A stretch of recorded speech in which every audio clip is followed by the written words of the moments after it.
So to summarize, to identify consistent compounding growth stocks, we do that by finding the moat of the companies by looking at the financial statements of the company for the last 5 to 10 years as well its competitors.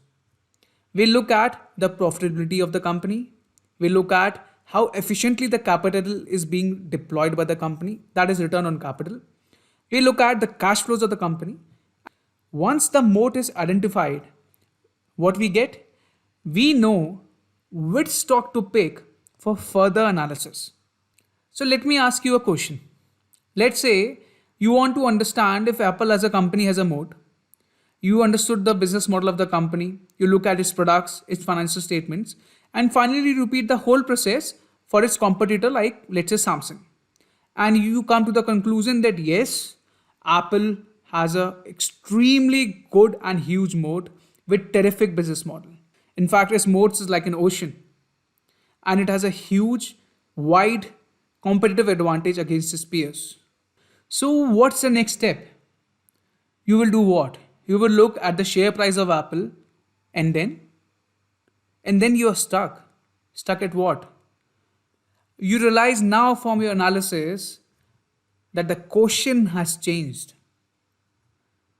The question has changed from what stock or which stock to invest in to should you invest in Apple stock at its current market price.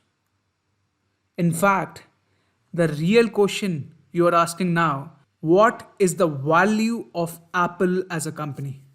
And when you start asking this question, it means you have matured as an investor.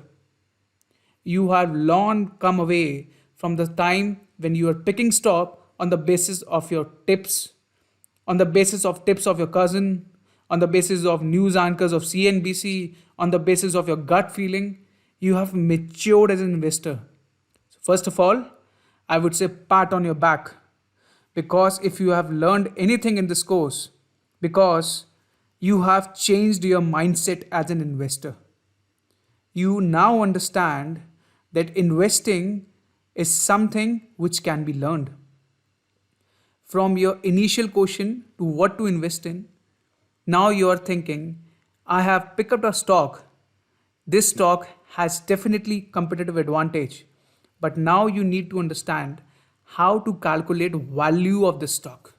The, and this is where you will understand the valuation of the companies. The valuation of a companies is a whole different beast. I have made a very, very comprehensive course, and I have put my heart and soul to understand how to value a company. I will put a link in the description. If you are interested, go on to it.